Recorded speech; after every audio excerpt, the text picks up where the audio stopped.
¿Fue la Guerra Civil Española un banco de pruebas de la Segunda Guerra Mundial? ¿Fue un laboratorio para desarrollar estrategias? ¿Sirvió de entrenamiento a militares? ¿Un campo de tiro para probar armas? ¿Significó el prólogo de una nueva forma de hacer la guerra?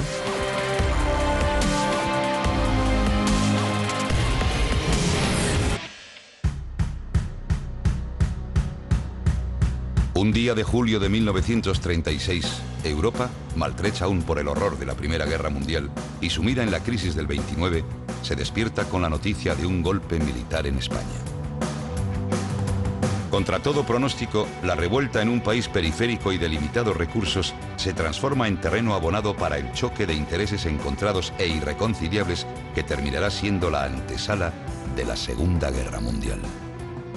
La guerra civil evidentemente fue una guerra que tuvo lugar esencialmente entre españoles, pero está absolutamente ligada a la evolución del contexto internacional. De dos formas. En primer lugar, porque en la Guerra Civil Española intervinieron activamente varias potencias. En primer lugar, las potencias del eje, la Alemania nazi y la Italia fascista, y en segundo lugar, la Unión Soviética, 2 meses después, y luego también por la retracción de las democracias occidentales, Inglaterra y Francia esencialmente, que trataron de mantenerse lo más alejado posible, sin intervenir demasiado en la contienda. A las causas propias del conflicto español se suman una multitud de variables europeas. La Revolución Bolchevique de 1917, el Tratado de Paz de Versalles, ideologías antagónicas, tensiones sociales no resueltas, inversiones extranjeras, oportunidad de experimentar armamentos y tácticas bélicas. En contra de lo que muchos creen, ni Alemania ni Italia participaron en el alzamiento. Como tampoco es verdad que la Unión Soviética estuviera planeando una revolución bolchevique en España. Así las cosas, las grandes potencias encuentran en un conflicto nacional la ocasión de medir sus fuerzas. La guerra de España era un primer capítulo de lo que después sería la Segunda Guerra Mundial. Era el primer capítulo de una agresión en el continente europeo. Alemania, Italia y la Unión Soviética hacen suyo el conflicto, mientras que Inglaterra y Francia se decantan por la no intervención en la creencia de alejar el fantasma de una nueva guerra continental. 2 años más tarde, se firmará el Pacto de Múnich.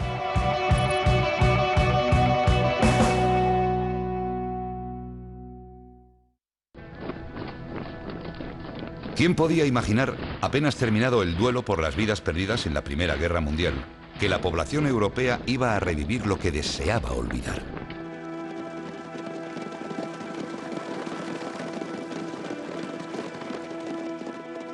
La guerra es la continuación de la política por otros medios, había advertido Karl von Clausewitz en el siglo XIX. La política en el viejo continente de aquellos años era tan convulsa que la guerra, otra más, no pudo evitarse.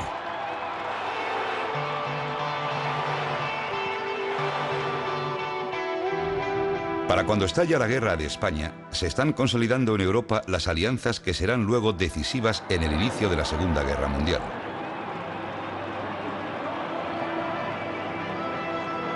Por un lado, Francia e Inglaterra, y por otro, Alemania e Italia.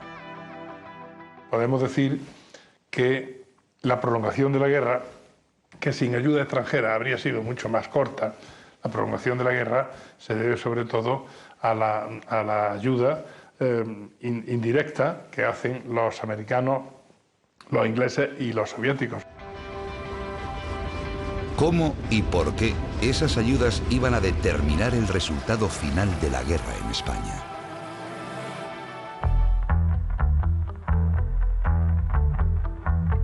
Inglaterra jugó un papel decisivo a lo largo del conflicto. O sea que por un lado hay elementos personales. Por otro lado hay los intereses de las inversiones británicas. Gran Bretaña en aquel momento es el país con más, el país extranjero con más inversión en España. Y por supuesto que los dueños de esas empresas tienen miedo de una revolución en España. Desde esos intereses comerciales se ve con buenos ojos a los nacionales. Por otro lado, los desórdenes, asesinatos y quema de iglesias en el bando republicano eran razones de peso para temer un gobierno comunista. La extrema derecha en España, como parte de la conspiración para el golpe militar, habían falsificado unos papeles para dar la impresión de que iba a haber una revolución comunista en España patrocinada por los rusos. Y todo eso significaba que habría sido muy difícil que el gobierno británico estuviera a favor de la República. ¿Por qué Inglaterra no quería intervenir en la guerra de España? Las clases altas estaban preocupadas ante la posible exportación de la Revolución Rusa a Europa Occidental. Las clases medias, que compartían el mismo temor, veían en la fulgurante ascensión de Hitler la mejor barrera para frenar el comunismo.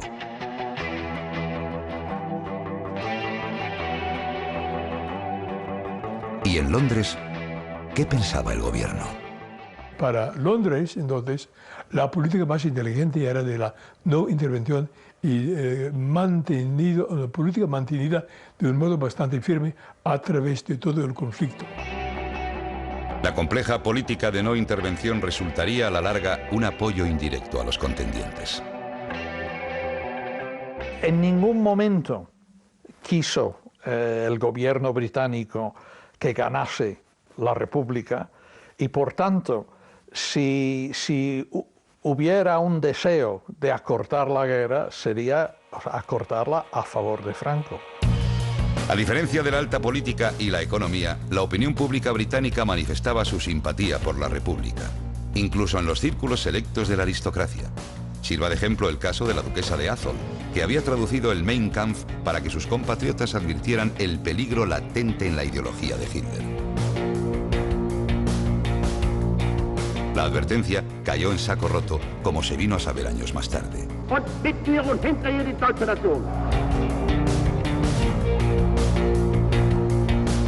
Portugal, con afinidades históricas con Gran Bretaña y gracias a la extensa frontera con España, facilitó a los nacionales un importante apoyo logístico durante la contienda. Mientras tanto, al otro lado de los Pirineos, la inestabilidad política en Francia dejaba poco margen de acción para intervenir en el conflicto del país vecino.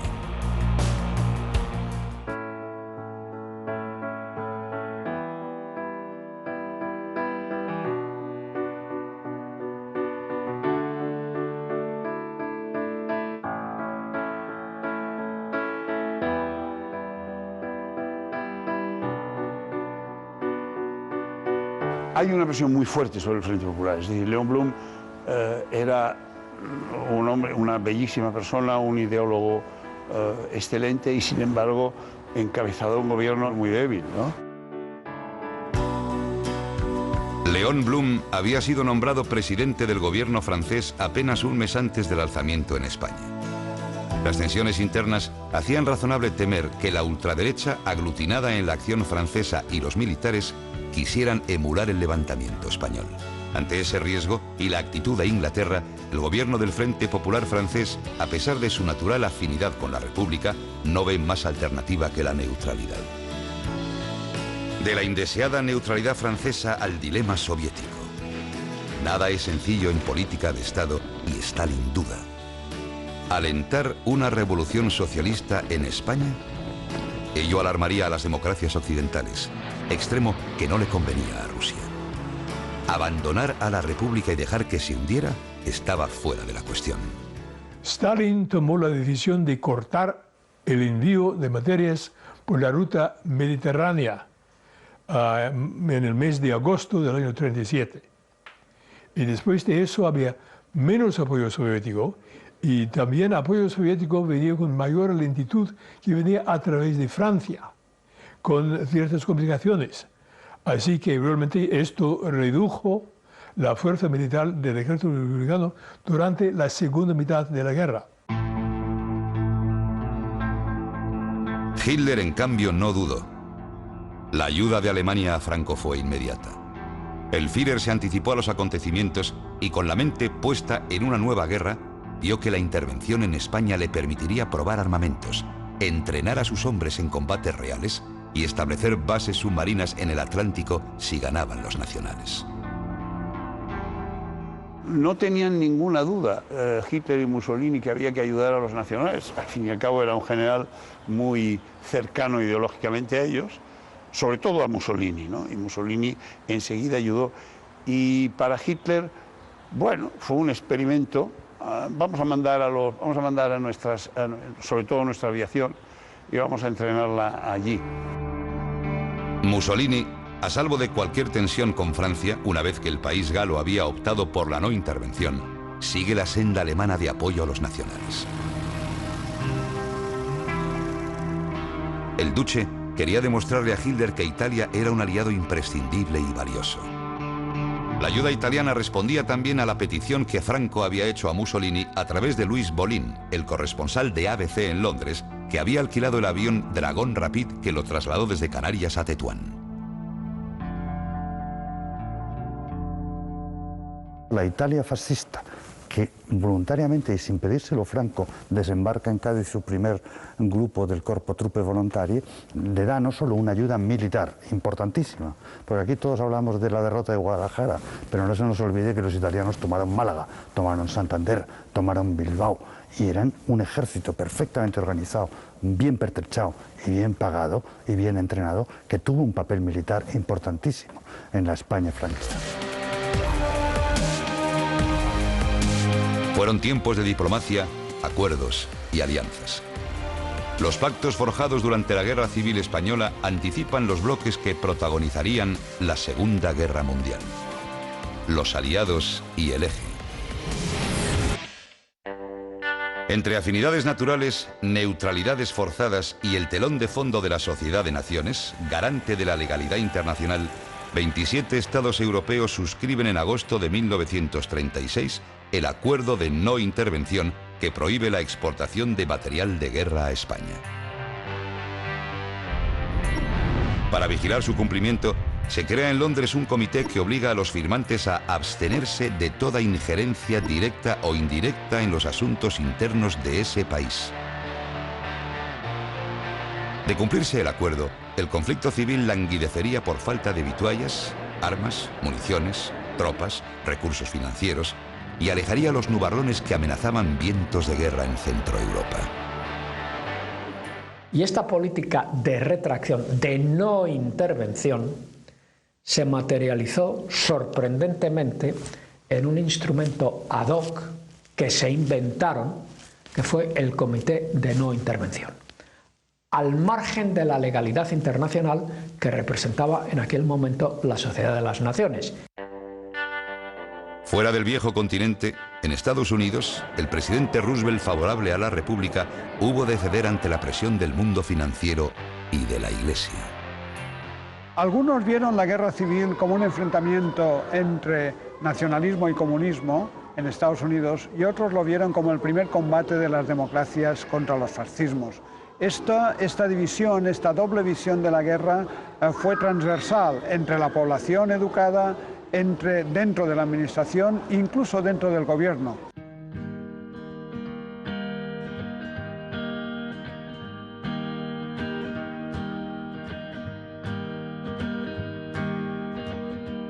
El voto católico, decisivo para la reelección de Roosevelt, encontró en la activista Eileen O'Brien la vía para hacer llegar a la Casa Blanca más de 1 millón de telegramas a favor de Franco. El presidente Roosevelt se quedó impresionado. Bueno, Inglaterra y Estados Unidos forman parte del Comité de No Intervención, en el que también entra Francia. Cuando se plantea al principio de la guerra, ellos tienen claro una cosa: al comunismo no conviene darle entrada en Europa. Por lo tanto, tienen claro que tienen que apoyar a Franco. Pero por otra parte, ellos son democracias y se supone que tienen que estar a favor del gobierno legal. El pacto había encomendado a la flota y a la aviación alemanas e italianas la vigilancia de la costa mediterránea española para evitar que llegaran armas y tropas. Un despropósito en el mejor de los casos, dada la afinidad ideológica de Alemania e Italia con los nacionales. El primer bloqueo o semibloqueo era de la marina alemana e italiana, pero por la mayor parte de la guerra el bloqueo naval era de las fuerzas navales de Franco, porque realmente actuaron de un modo mucho más agresivo y mucho más eficaz, eficiente que las fuerzas navales republicanas.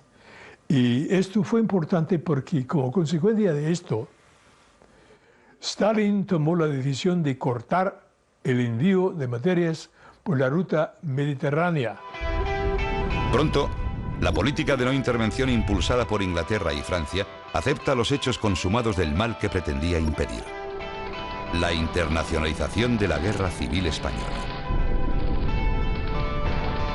Alemania, Italia y Portugal siguieron proporcionando ayudas a Franco, y la Unión Soviética hizo otro tanto con la República.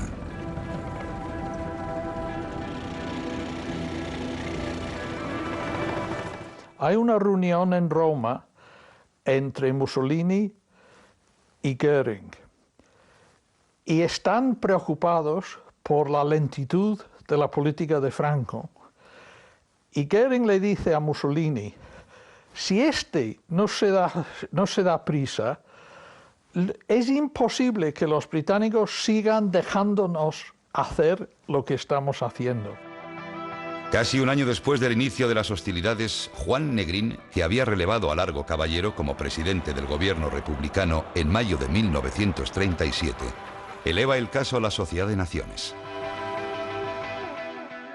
Las democracias europeas no encuentran razones para condenar la participación alemana e italiana en la guerra, lo que suponía la derrota a largo plazo de la República.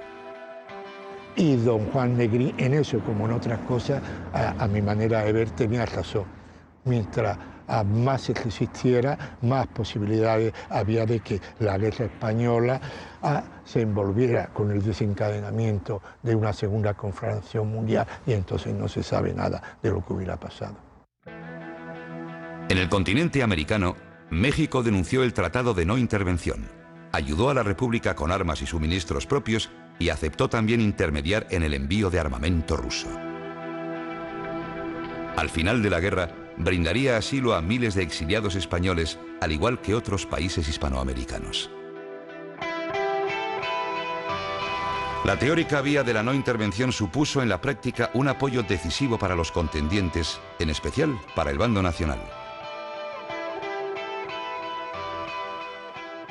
Al gobierno conservador inglés y luego al gobierno conservador que rigió Inglaterra durante la Guerra Mundial, el de Churchill, les iba el apaciguamiento. Estaban convencidos de que el apaciguamiento mantendría la paz en Europa y además mantendría alejados del poder a las hordas rojas, ¿no? Estaban convencidos.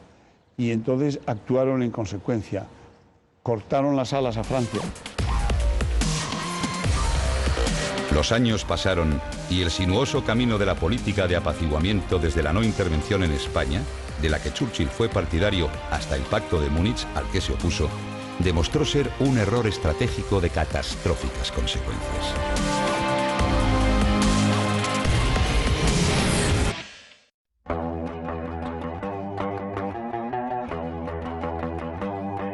El Pacto de No Intervención había nacido sin futuro. En agosto del 36, Alemania e Italia estaban ayudando al bando nacional y ya puestos, listos para experimentar en España armamento y tácticas de combate.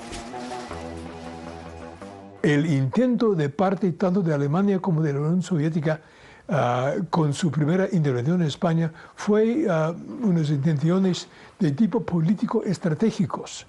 Sin embargo, una vez estando interviniendo, se veía que se iba a utilizar armas nuevas, los productos más nuevos de los laboratorios y fábricas militares en ambos países. Al mes del alzamiento, los nacionales habían recibido casi un centenar de aviones procedentes de Italia y Alemania. Mientras que al bando republicano solo habían llegado 13 cazas y unos pocos bombarderos mal equipados que Francia había conseguido enviar antes de la firma del pacto de no intervención. El ejército republicano contó con un armamento pobre y pagado día a día a precio de oro, el famoso precio, el oro de Moscú, soviético, y un grupo de voluntarios de todos los países, heroicos, respetabilísimos, que me emociona recordarles, desde la Brigada Lincoln, la Brigada Garibaldi, pasando por los franceses, que fueron el número mayor de las brigadas internacionales, pero que militarmente no era ni muchísimo menos relevante, como sí lo era un cuerpo de ejército italiano, que eran varias divisiones perfectamente mandadas y organizadas. La ayuda soviética, quizá por las dudas de Stalin, se hizo esperar hasta octubre. 110 carros de combate T-26 y 50 cazas. Y procedentes de México, 20.000 fusiles y 20 millones de cartuchos sirvieron para armar a las milicias. El total se puede cifrar en 630 aviones, 350 tanques, 1.100 cañones y 450.000 fusiles.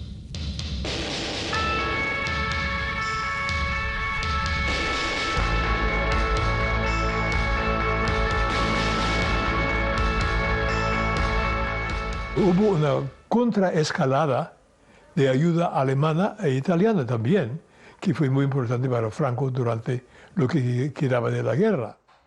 Y la diferencia era que los amigos del eje mantenían su apoyo.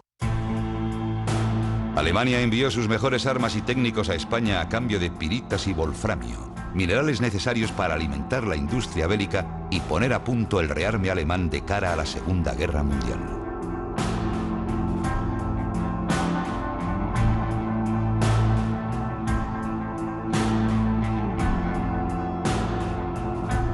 La Legión Cóndor, formada por 5.000 hombres, concretó el apoyo alemán.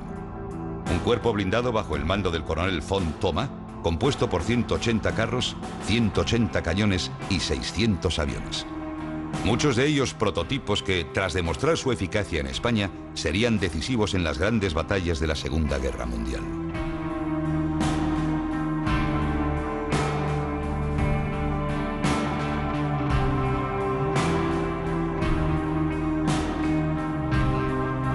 Italia envió 600 aviones y 44.000 soldados en un destacamento que comprendía carros de combate, baterías de artillería y artillería antiaérea.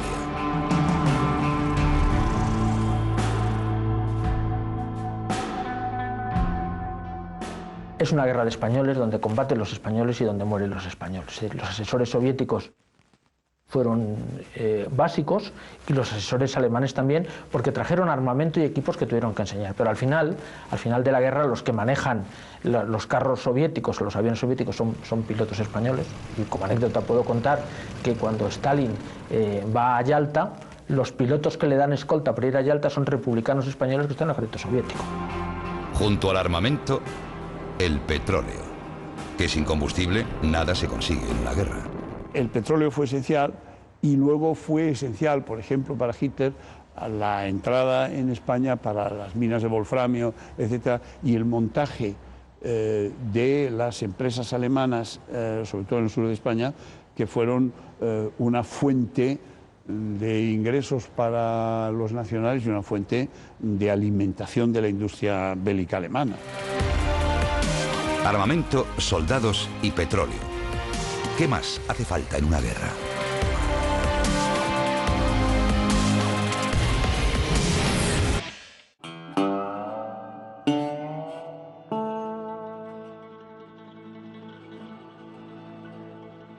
La victoria no se decidirá solo en los frentes de batalla. Tan importantes o más van a ser las materias primas, la industria, las finanzas y los avances científicos aplicados a la tecnología militar.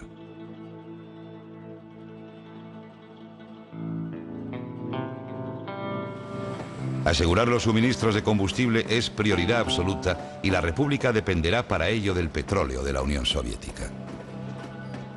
Si el embargo se hubiera aplicado en Estados Unidos, probablemente Franco hubiera tenido graves dificultades energéticas, porque los grandes fuentes de petróleo en ese momento, además de Estados Unidos y México, que no estaba dispuesto de ninguna manera a surtir a Franco, estaban en el Próximo Oriente, controlado por las potencias coloniales británicos y franceses, Comité de No Intervención, o en Rusia, que nutre de petróleo al bando republicano.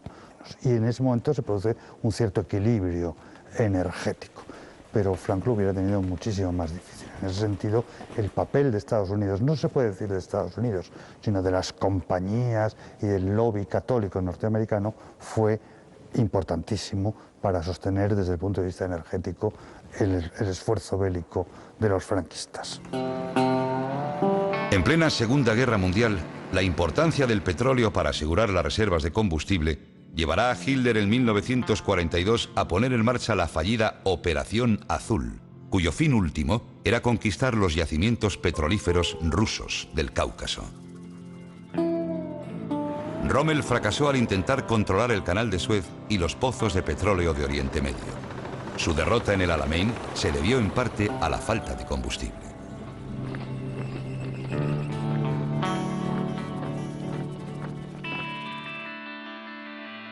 En España, Franco no había tenido problemas con el suministro de petróleo. La República, por el contrario, debido al bloqueo marítimo de la costa mediterránea, había perdido decenas de petroleros con destino a Cartagena, Valencia y Barcelona, hundidos por barcos y submarinos italianos y alemanes.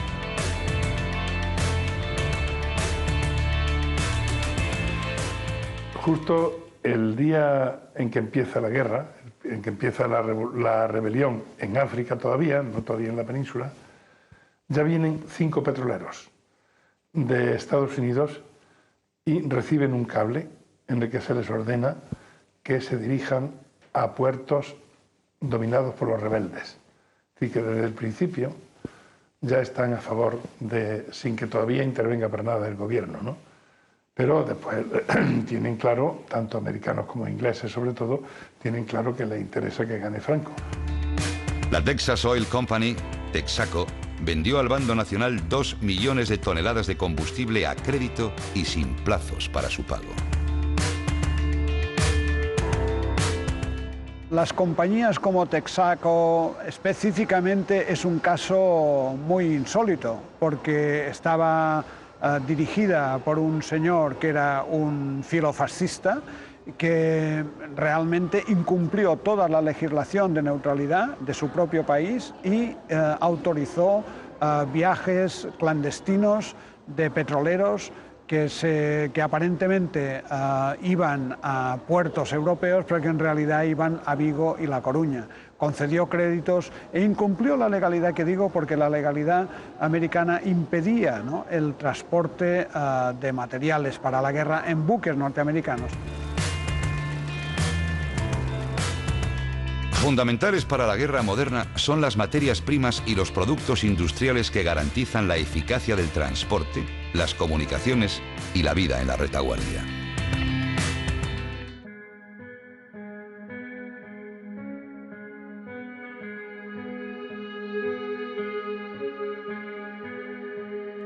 En España, varios de estos servicios estaban en manos extranjeras.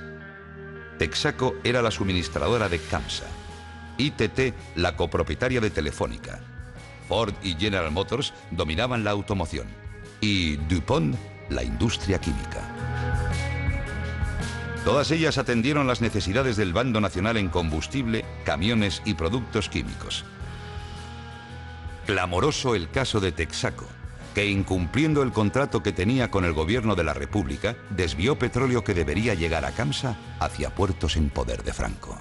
Es evidente que Franco hizo la guerra cómodamente con armas alemanas e italianas y con gasolina americana. Eso es absolutamente evidente.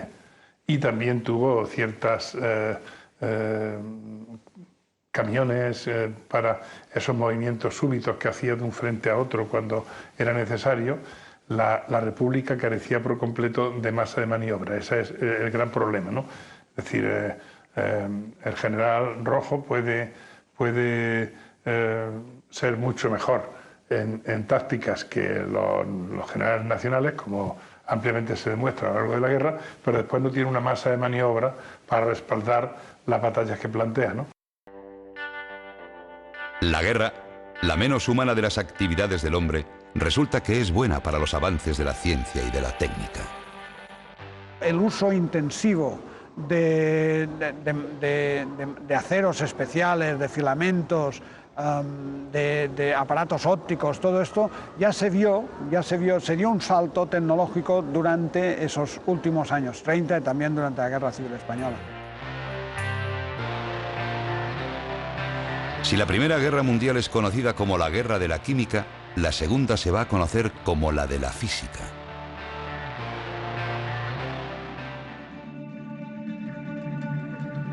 El radar, el sonar, las bombas de Turing, antecedentes de las primeras computadoras, el DDT, la energía nuclear, van a ver la luz en una época de tinieblas. Pero la Segunda Guerra Mundial, la guerra de la aviación, es impensable sin la ayuda de la electrónica. El radar se desarrolla entonces y es esencial. Luego tenemos que tener en cuenta también pues, el nacimiento de los misiles, Peenemünde, von Braun y luego, ya digo, la energía nuclear. En medio de las dos grandes guerras mundiales, la Guerra Civil Española será el escenario de la progresiva incorporación de esos avances tecnológicos al armamento de ambos contendientes. La Guerra Civil Española es algo así como un laboratorio científico-tecnológico, sobre todo tecnológico, para la Segunda Guerra Mundial. Cuando decía que la tecnología, y la tecnología muy dependiente del conocimiento científico, se convierte a partir de la Segunda Guerra Mundial en esencial para las guerras, hay que tener en cuenta que esa capacidad depende del nivel científico, tecnológico del país en cuestión.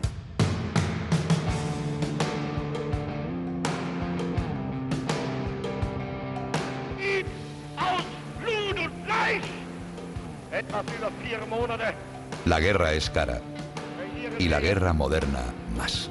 Sin la ayuda financiera de Estados Unidos no habría sido posible resistir el agresivo expansionismo de Hitler en busca del espacio vital para su Reich de los milenios.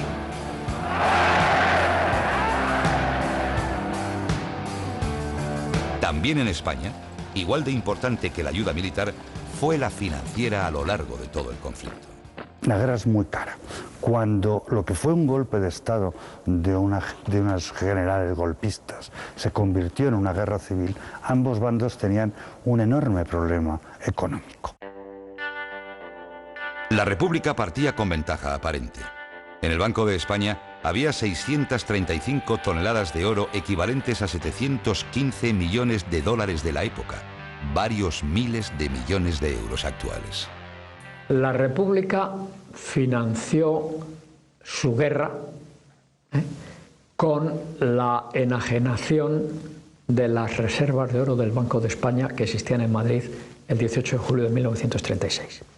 Un 25% aproximadamente de esas reservas se vendieron al Banco de Francia y el 75% restantes se vendieron al Gosbank soviético.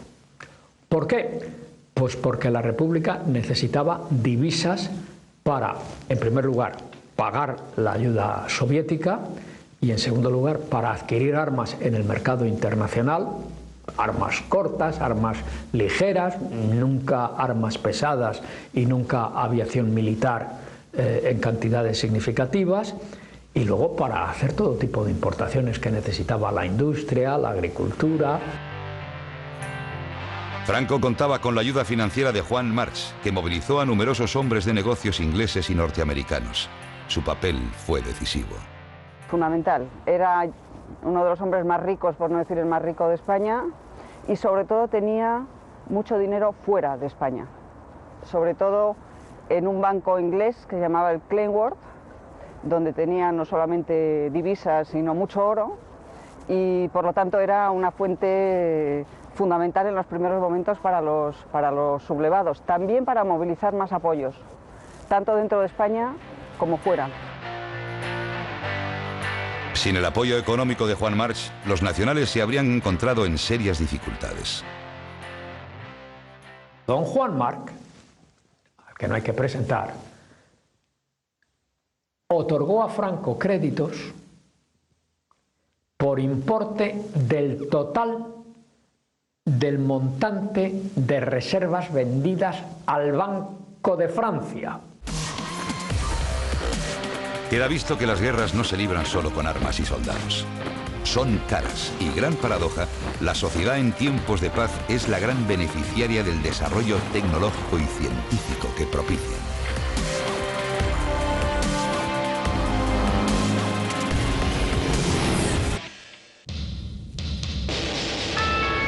La política de apaciguamiento hacia el violento expansionismo nazi se mantuvo hasta el final de la Guerra Civil Española.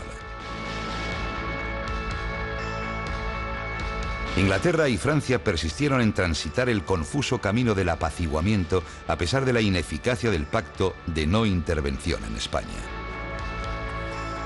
El singular comentario del mariscal Foch referido al Tratado de Paz de Versalles no pudo ser más acertado. Esto no es paz, sino un armisticio de 20 años. Inglaterra y Francia, representados por Chamberlain y Daladier, firman con Hitler y Mussolini los acuerdos de Múnich en septiembre de 1938, dejando libre el camino para la anexión de los Sudetes checos al Tercer Reich.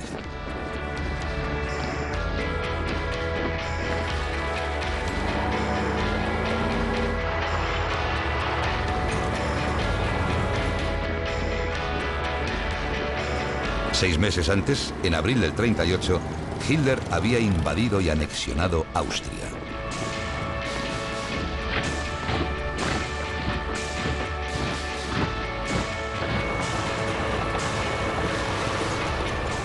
El Pacto de Múnich fue, en primer lugar, digamos, el momento culminante de la política de apaciguamiento de los dictadores que, en particular, el Reino Unido había seguido con particular intensidad desde que empezaron las agresiones en contra de los miembros de la Sociedad de Naciones, pero que Neville Chamberlain llevó a su máximo esplendor, entre comillas, por así decir, desde que se hizo cargo en mayo de 1937 de la conducción del gobierno británico. Tras la firma del Pacto de Múnich, saltaban por los aires las esperanzas del gobierno republicano. En ese momento, la única perspectiva en la que confiaban era que se declarase una guerra contra Hitler.